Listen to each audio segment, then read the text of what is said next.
The Sopranos didn't just change television, it broke the mold, buried it in the Pine Barrens, and never spoke of it again.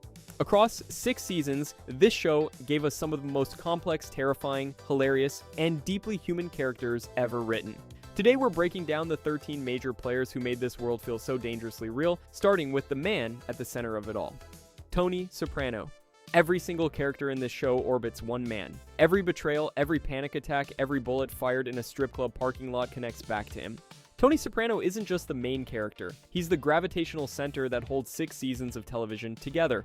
Born in the late 1950s, Tony starts the series as a capo in the DeMeo crime family, not the boss. That title belongs to his uncle Junior, a political compromise designed to keep the feds focused on the old man, while Tony runs things from the shadows. Junior gets the crown, Tony gets the power, and everyone pretends this arrangement makes sense. Until it doesn't. But here's what makes Tony different from every other mob boss in fiction: he goes to therapy. After suffering panic attacks so bad he literally collapses in front of his barbecue grill, Tony starts seeing psychiatrist Dr. Jennifer Melfi, and on paper this looks like a tough man finally confronting his demons, except that's not what happens, not even close.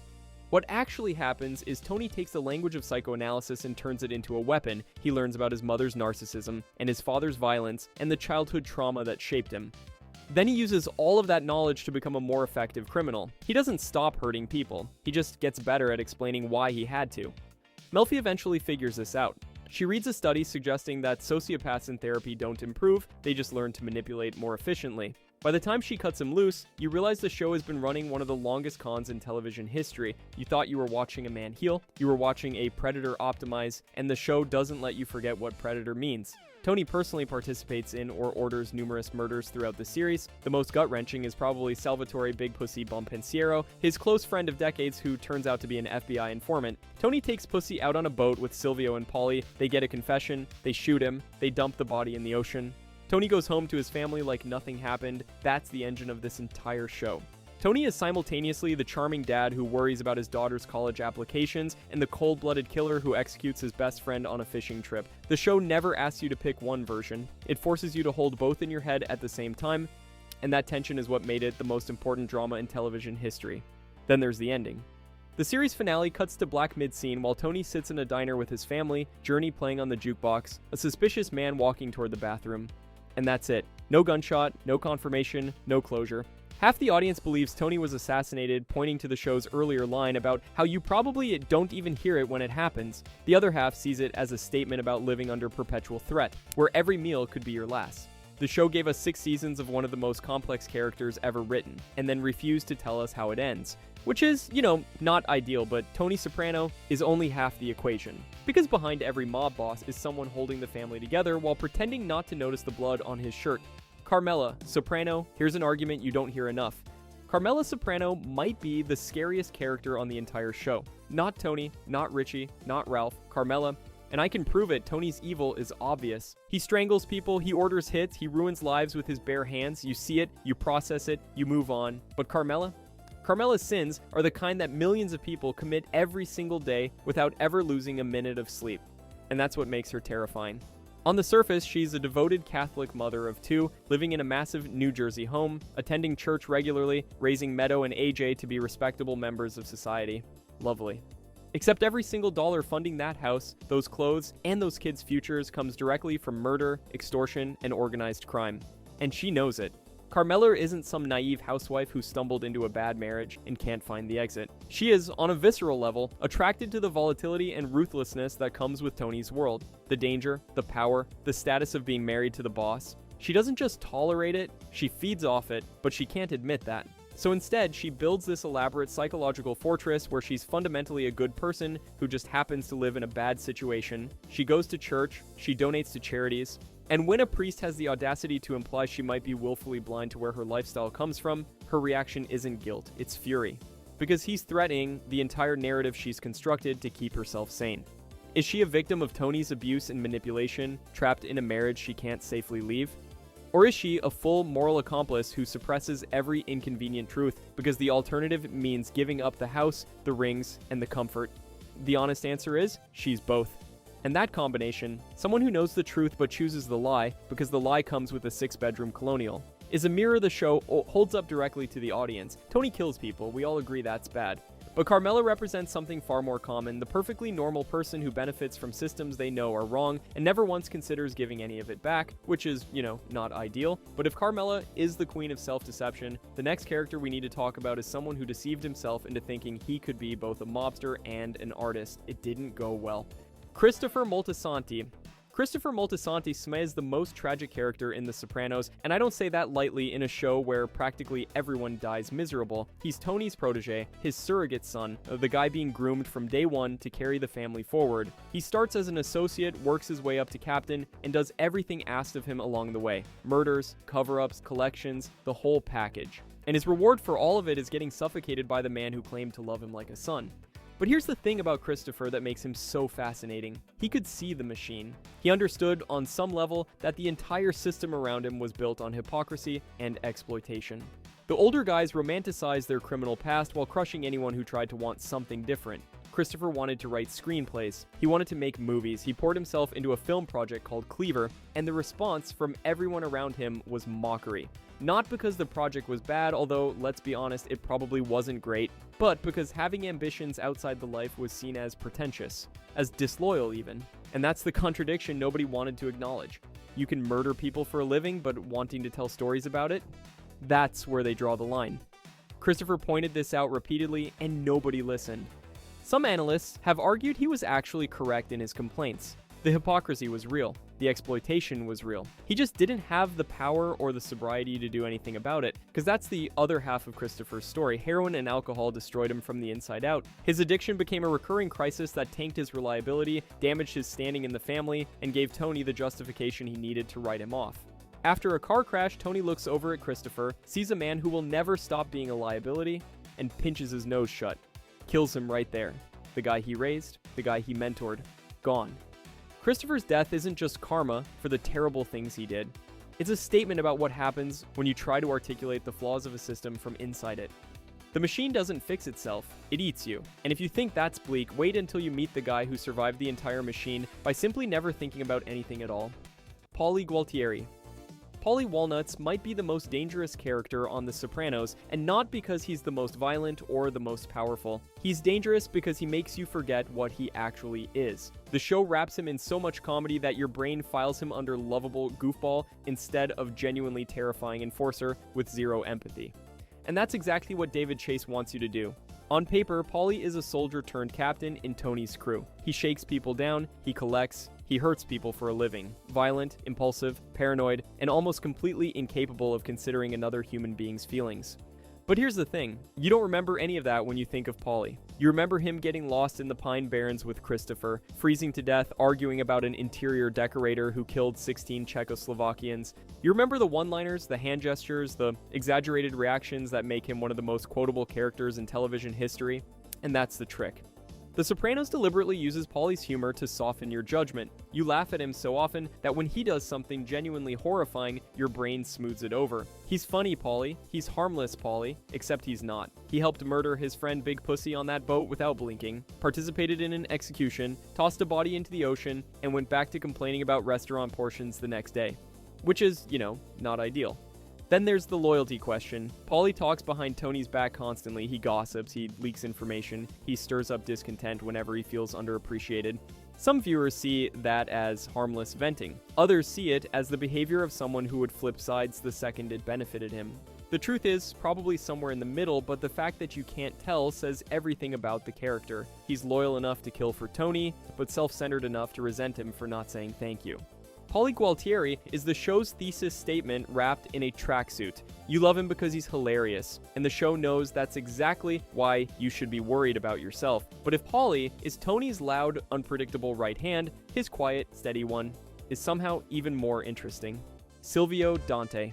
Every crew needs someone who keeps the machine running while everyone else is busy losing their minds. For Tony Soprano, that person is Silvio Dante.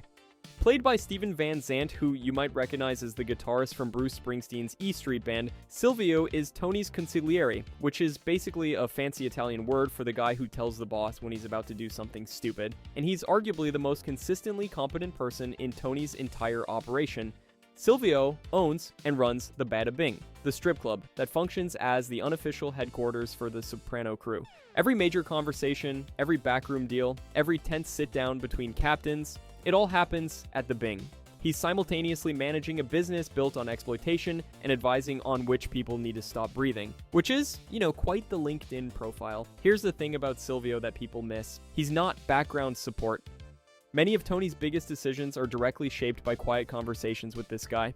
While Paulie's out there being Paulie and Christopher's snorting his way through another crisis, Silvio is offering measured, practical counsel that actually moves the needle. He's the hidden backbone of how mob governance works in this show, and when things get serious, he shows up for that too. He's right there on the boat alongside Tony and Paulie when they put Big Pussy in the ocean.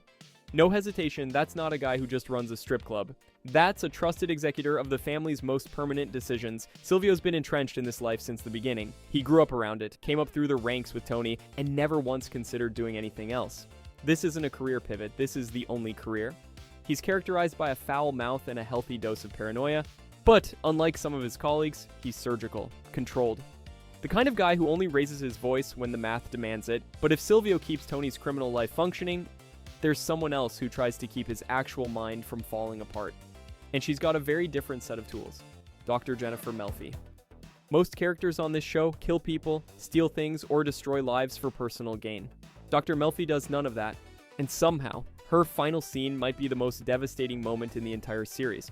She enters the story for a simple reason. Tony Soprano is having panic attacks, and he needs a psychiatrist. What starts as a clinical relationship becomes one of the most fascinating slow burn experiments in television history.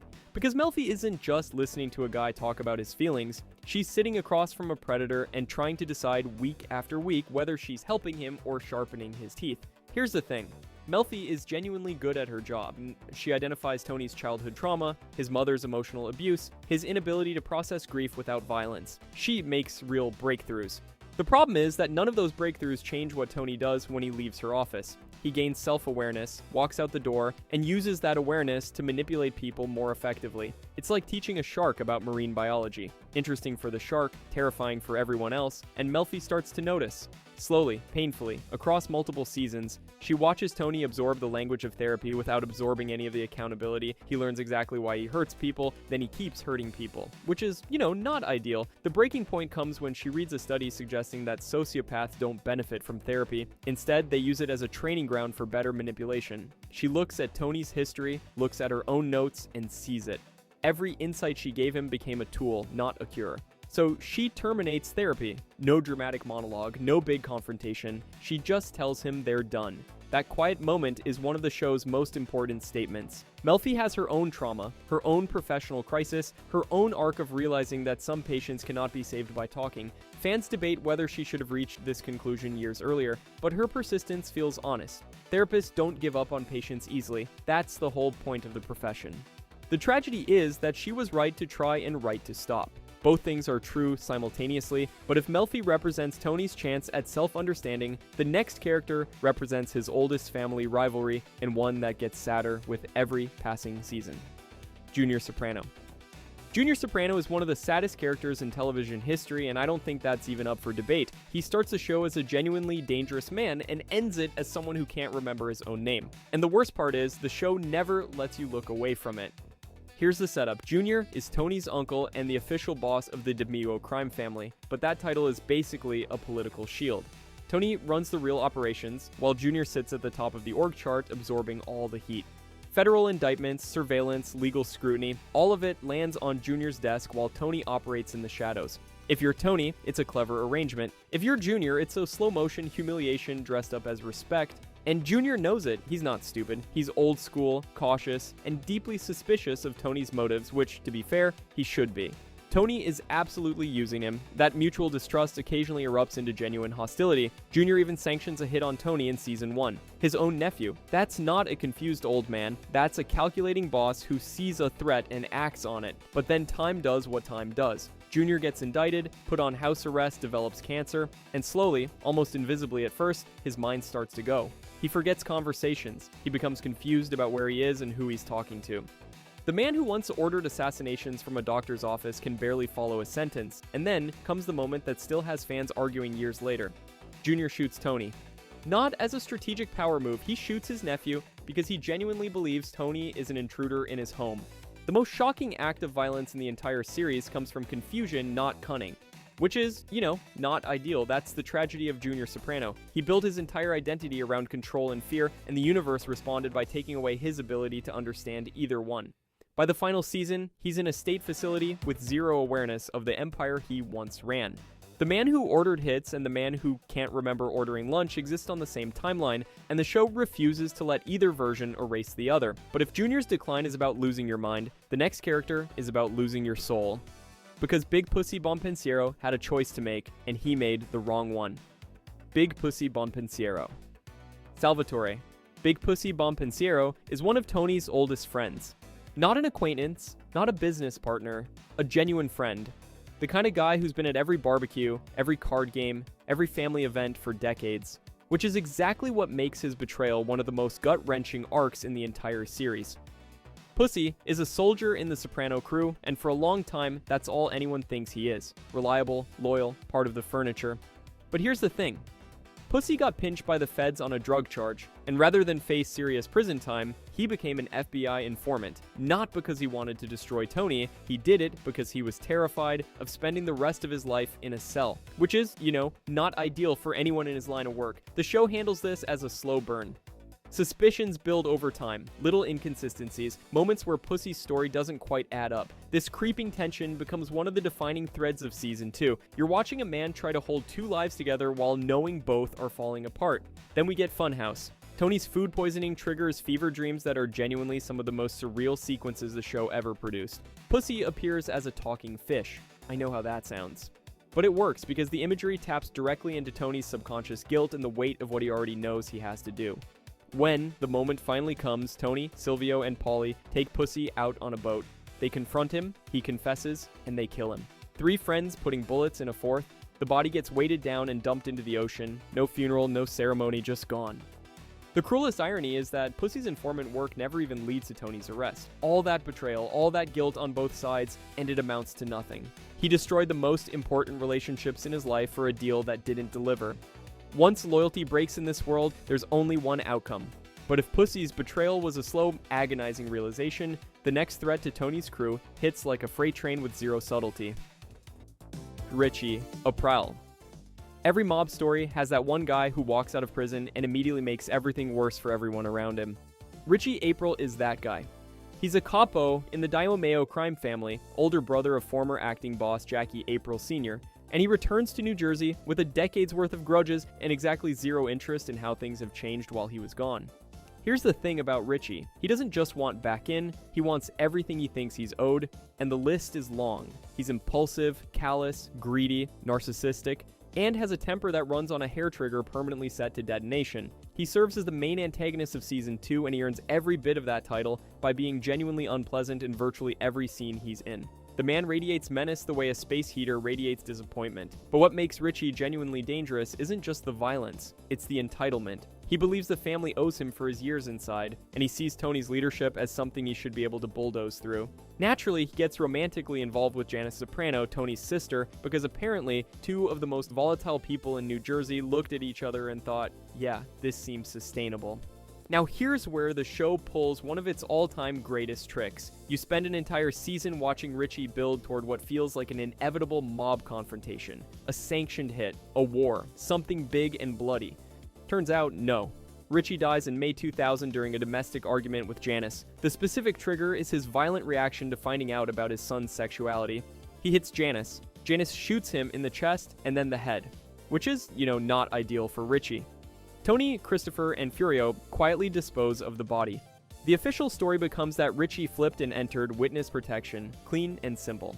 This terrifying old-school gangster who spent a whole season threatening to upend the entire power structure gets taken out by his own fiancée in a kitchen, not by a rival family, not by the feds. By his own cruelty and bigotry, catching up with him in the most personal way possible.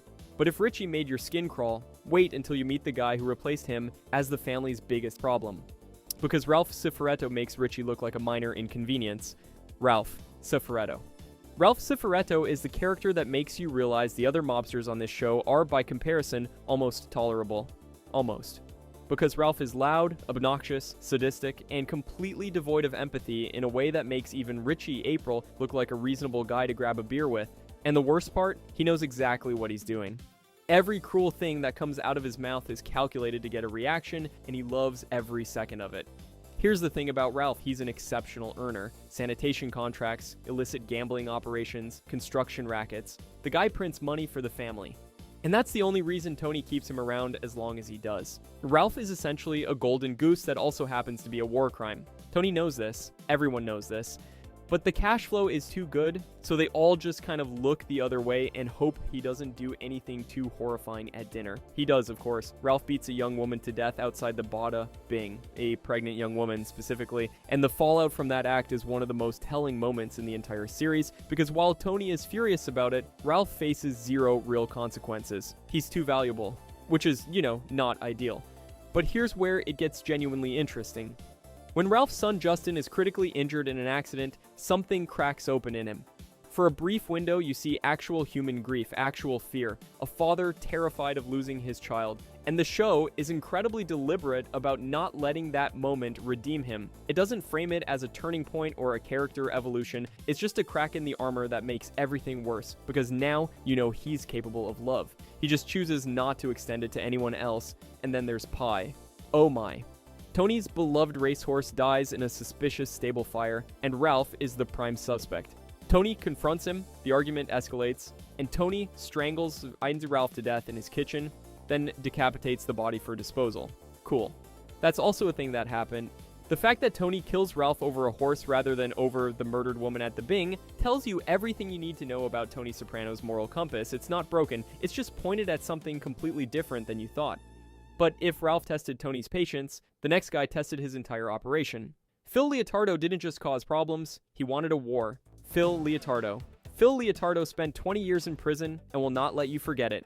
Not for a single second. He did 2 decades in the can, and he came out convinced he was the last real gangster left on Earth. Everyone else? Soft, disrespectful. A bunch of modernizing frauds who wouldn't know real mafia honor if it broke into their house and ate their dinner.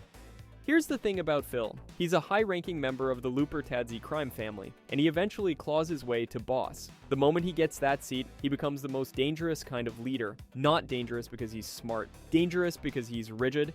Phil has exactly one gear, and that gear is, I am right, you are wrong, and I will burn everything to the ground before I admit otherwise. His whole identity is built on those 20 years. He grilled cheese on a radiator. He compromised. And now he expects the entire world to bow down in recognition of his suffering.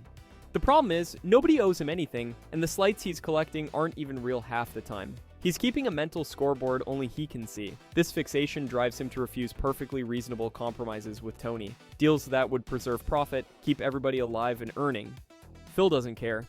He'd rather sanction hits on members of the Soprano organization and drag both families into a bloody war than shake hands and move on. And then comes the gas station. Phil gets ambushed by 2 gunmen while he's with his wife and grandchildren. They shoot him, and he drops. That's how the great Phil Leotardo goes out. Not in a blaze of old-school glory. He gets gunned down at a gas station in the most mundane suburban setting imaginable. And then his own SUV rolls forward over his head while a bystander vomits at the sight. Which is, not ideal. You can cling to your romanticized code, you can refuse every compromise, you can spend 20 years building an identity around suffering and demand the world respect it, and at the end of all that principle, you get clipped at a gas station like it's nothing. No ceremony, no respect, just a parking lot.